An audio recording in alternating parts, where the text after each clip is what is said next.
Alright, this is live, right? Right? Let me check real quick.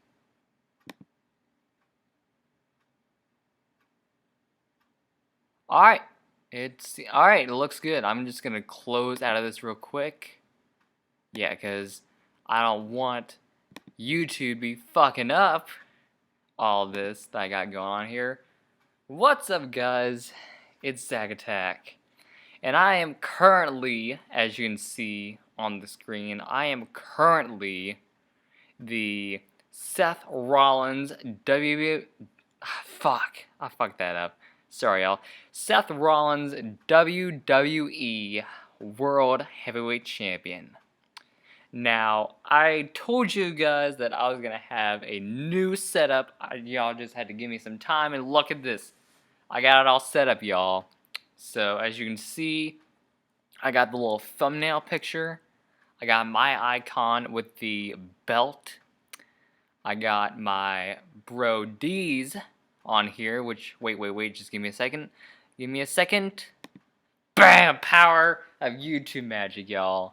Alright, so I'm going to be doing this by myself, but whenever he does review this stuff with me, I'll hit that little icon like that. So get him off of there. For now, I'm doing this by myself.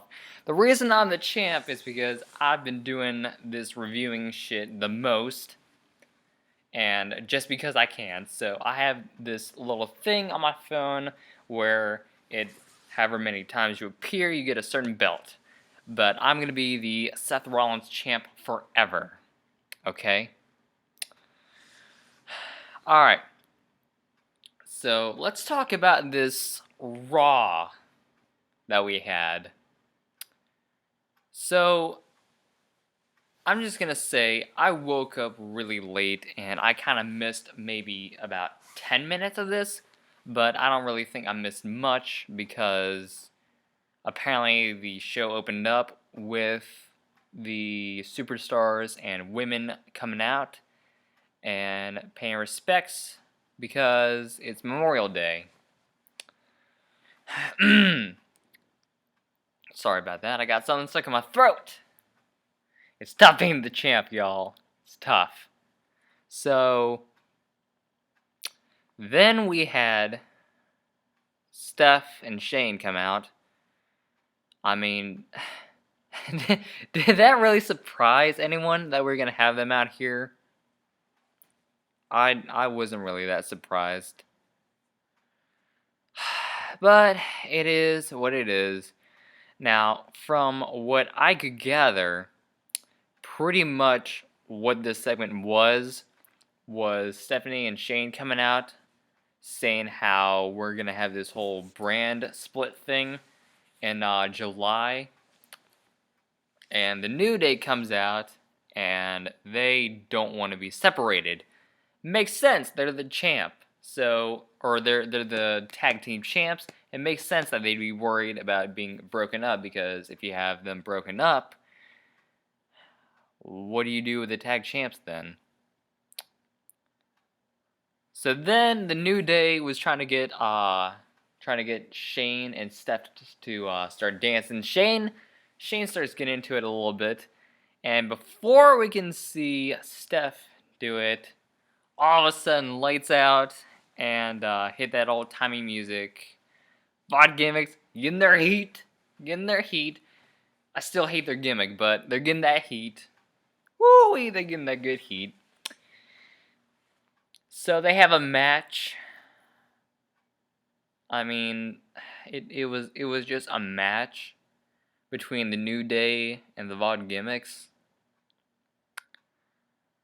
But WWE did decide to shake things up a bit and have the Bacon Club come out and start attacking New Day because fuck you.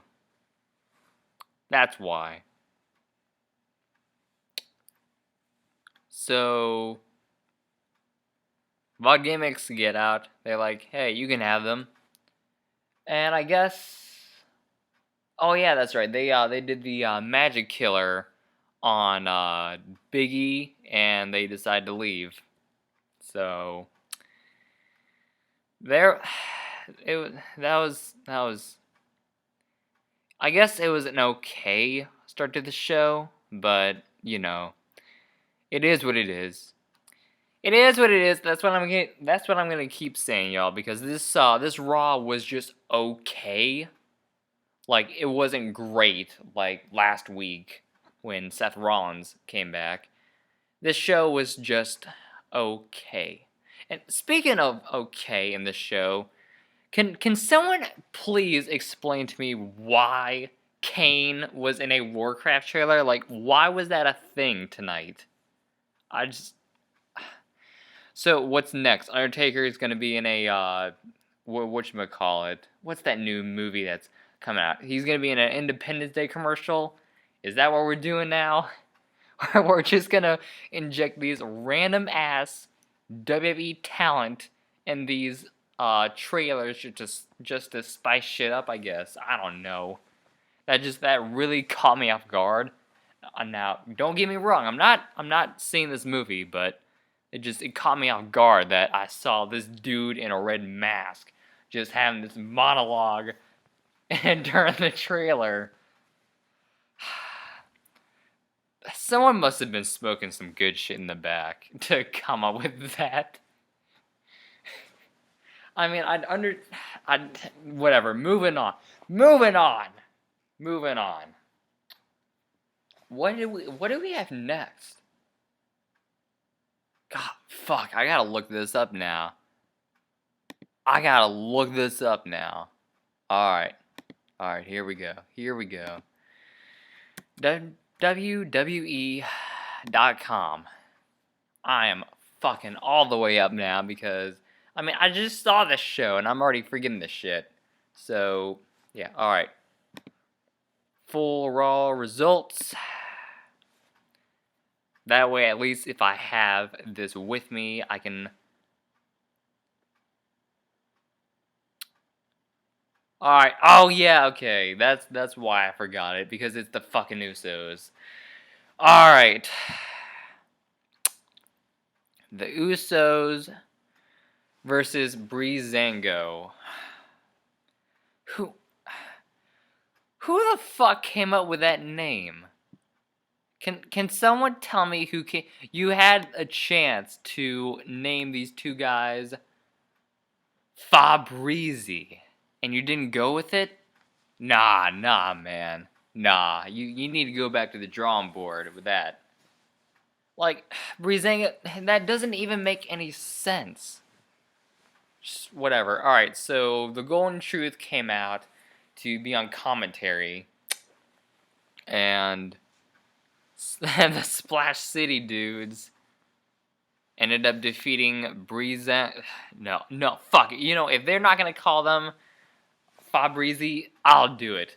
They ended up defeating Fabrizi with a roll-up, and all I could think was, wow, these Usos are just some real assholes, man. that's what I'm thinking whenever I see them now, because what have the Usos done besides being huge assholes? Just nothing. That's pretty much that's what I was thinking. All right, now that we got that out, so Fabrizi is apparently angry at the Golden Truth because, I don't know, you gotta make the heels obvious, I guess, and Golden Truth ended up defending or fended them off. So whatever, it is what it is. Just it was an alright segment, I guess. Alright, here we go. The WWE World Heavyweight Champion Roman Reigns comes out.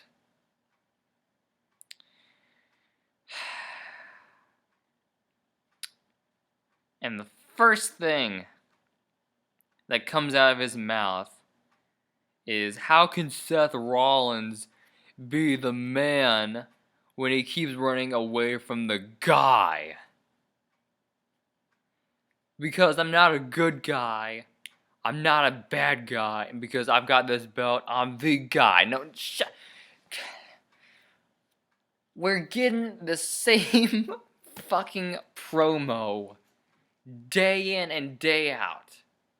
Like, I'm wondering if Vince McMahon is just in his office, just saying, "Yeah, Roman, go out there. They're gonna love it. They're gonna love it. God damn it."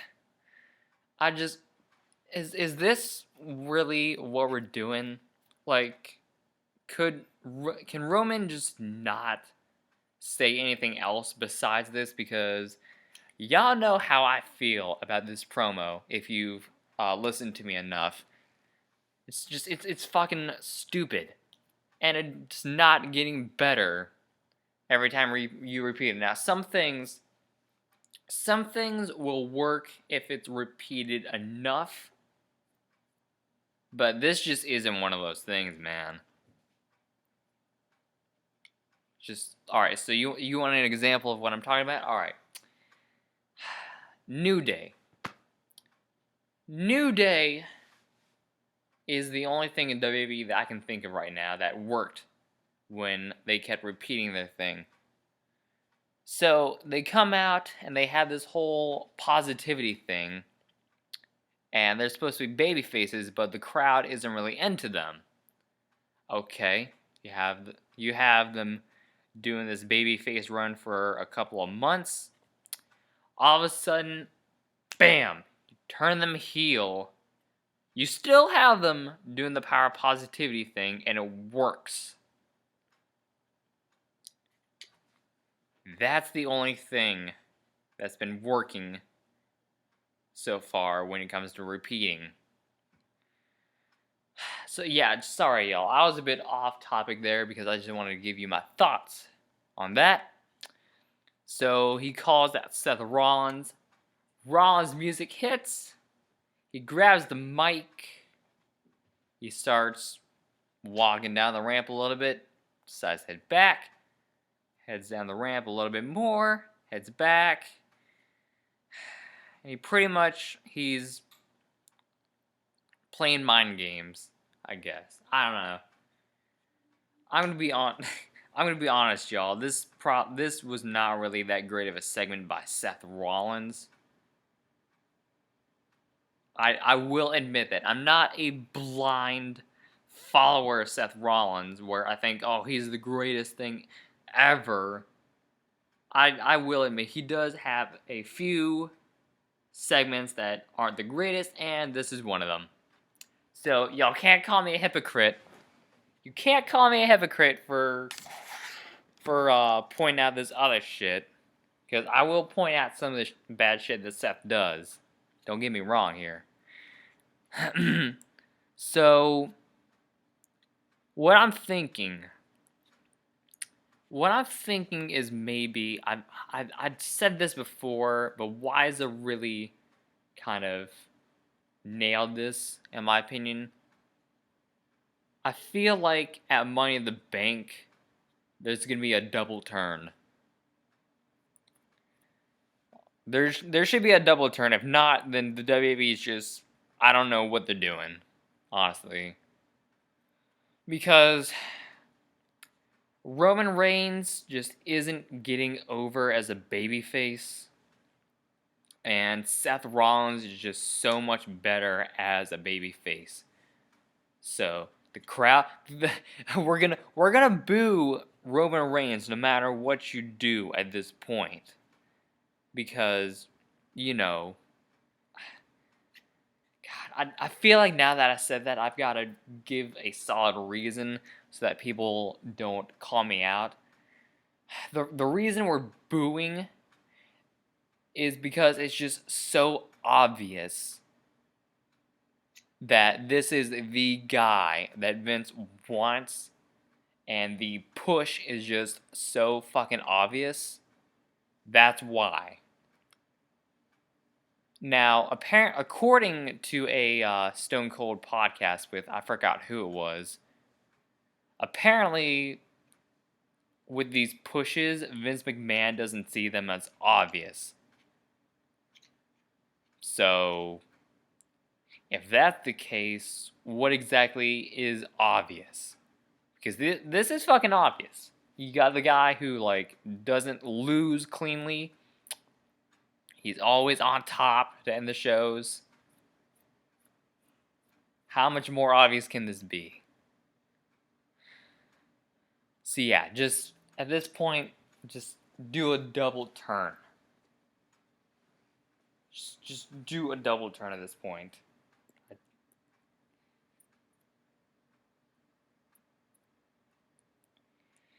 Alright, so we got that segment out of the way. What's the next one? Oh, okay, alright, here we go. So, Rusev comes out, and he has the mic, and he's pretty much just blasting America. What was one of the things he said? I think one of the things he said was, the thing about America is you guys are so self-entitled even when you're losing. So Rusev was just blasting America, and because Zack Ryder did a U.S. challenge on John Cena Memorial Day, Zack Ryder came out, I guess. I don't know. I don't know what the fuck. Zack Ryder is just a fucking meme at this point, or he's a troll. They're gonna have him come out there because reasons. So Rusev pretty much just jobbed out Zack Ryder, spelled with an H. This man does not deserve a K. This man does not deserve my K. So it's Zack Ryder. And I gotta say, since we got the 2K17 trailer, they need to add this modified accolade to the move list, because Rusev is just, the way he's leaning back in all these matches, it's so out of control. It needs to be in the game at this point, you know? So Rusev cleanly defeats Zack Ryder, and then Titus O'Neil comes out. Hits Rusev, Rusev runs away, and the segment. Enzo and Cass versus the Dudley Boyz. How many times can we possibly get the same match just over and over and over and over again? How many times can we do this?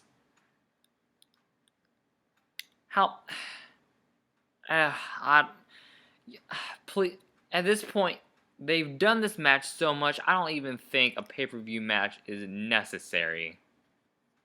Because these guys have just gone after each other, like, for a ridiculous amount. I don't know. Alright, tell y'all what. If they do have this match on the pay-per-view, I'm just gonna skip that match. Because, pretty much, if they do have this match at the pay-per-view and the Dudley Boyz lose, like they've always been losing, at this point, they just need to retire. Because what more can you do? Like, I'd understand if the Dudley Boyz got a few wins, but they're just losing every time. They need to either move on to another feud or just retire, because the Dudleys just aren't really adding anything to me, in my opinion. So yeah, Enzo and Cass defeated the Dudley Boyz. Alright, here we go. This is the segment y'all wanted, wasn't it? Alright, so John Cena comes out, and he pretty much has a speech about Memorial Days and the men and women serving our country. So, pretty much the normal stuff. And all of a sudden, AJ Styles comes out. And then you start hearing the crowd. Let's go Cena, AJ Styles. Let's go Cena, AJ Styles. Alright. Alright. Cool. Wait, where was this crowd?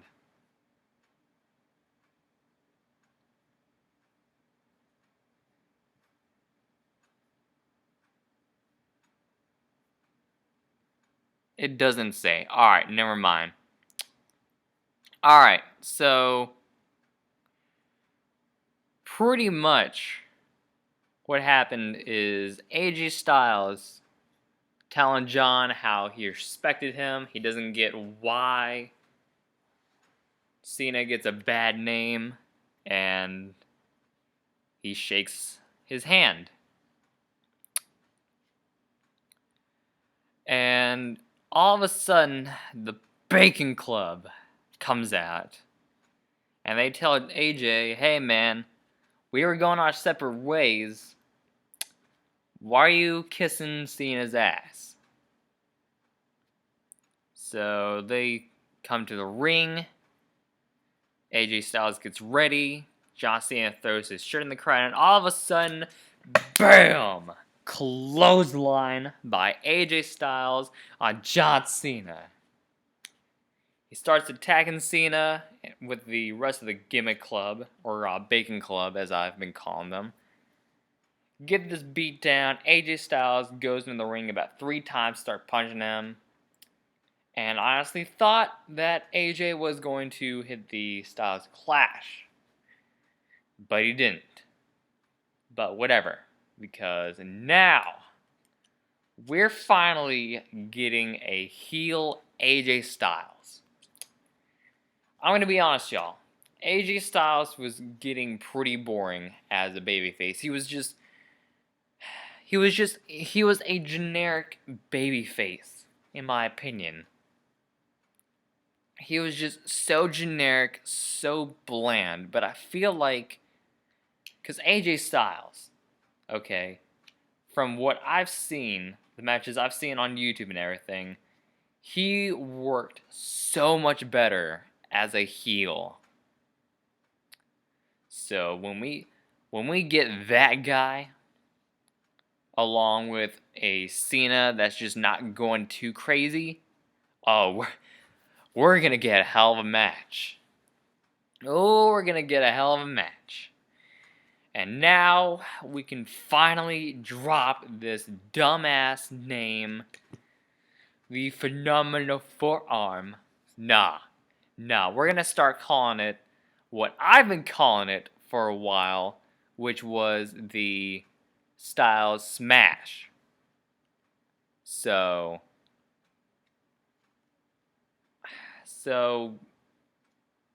where does this leave Balor? Honestly, I don't see Balor fitting to this picture until SummerSlam. Because wait, when is the next NXT takeover? Let me ask. When's the next NXT takeover? Sorry, I couldn't find any scheduled next. Okay, fuck that. Alright, I'm gonna just look this up without Siri real quick. Alright, let's do this. NXT takeover the end.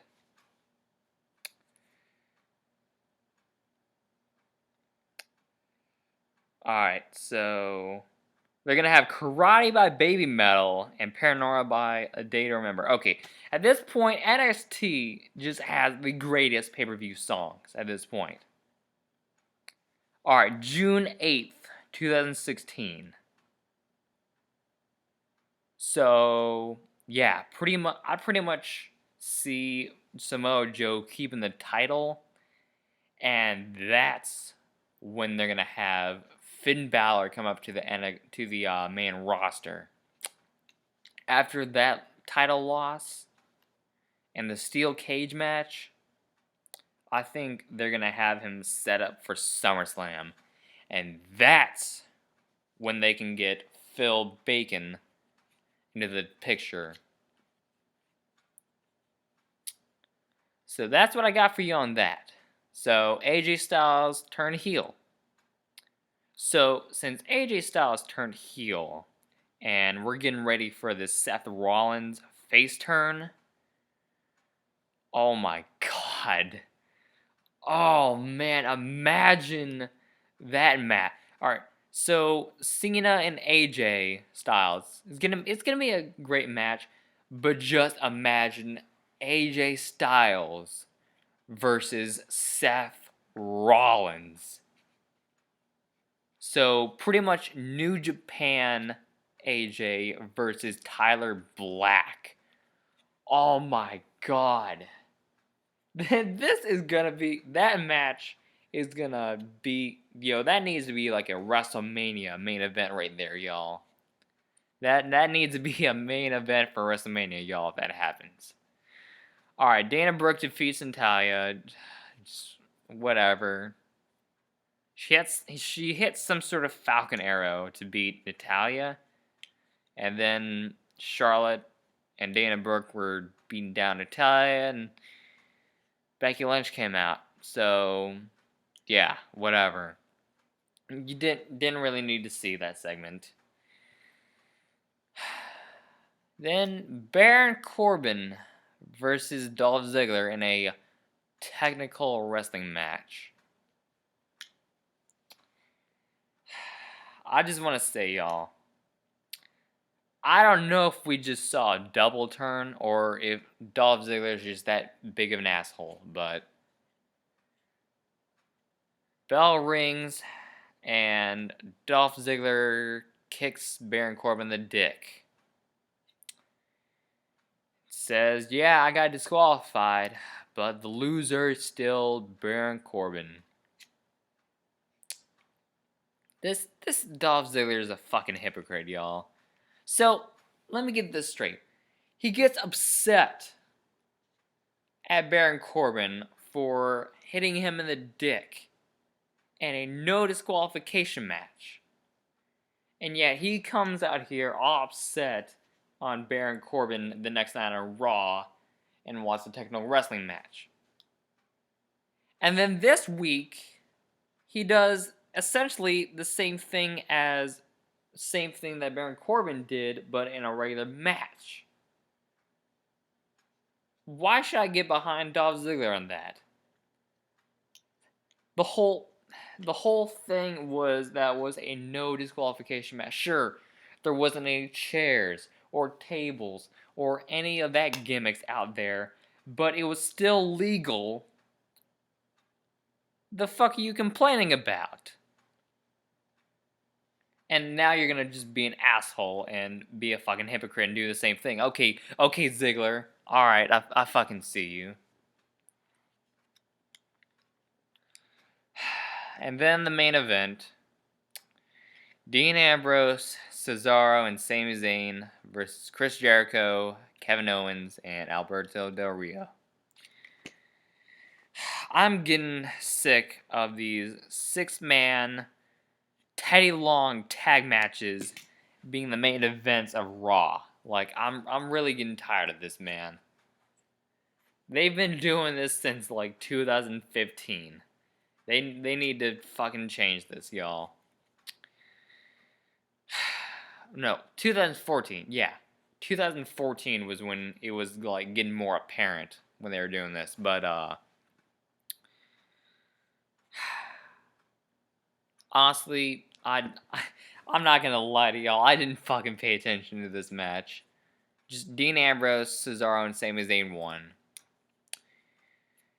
So this Raw was just okay. It was just okay. So rating system. what would I rate this? Out of a 10, I'd give it probably a 6.5. It was okay. It wasn't like the greatest thing. Like last week, I probably would have given that like an 8.5 or a 9 because that Raw was just really, really good and really enjoyable. But this one, they kind of went down a little bit. So, yeah. That's pretty much all I've got for y'all. Because the only thing I haven't set up on here is a chat box, and I pretty much don't have that set up yet because I don't really have a lot of people commenting on these anyways. So if y'all have like a comment or something, I'll probably just write it in the comment section once this is like fully published. But you know, I don't have this. I'm not over like Wiza yet. I'm trying to make my way. Making my way down. Sorry, I'm trying to make my way to that level, but I'm not quite there yet. So hopefully y'all enjoyed this review. I know it's a lot more fun. These things are a lot more fun when I have D on here, but I tried to call him and he didn't answer, so I was like, you know what, fuck it, I'm just gonna do this review by myself. So hopefully whenever I do this again, I'll have D on here, and hopefully it'll be a lot more fun.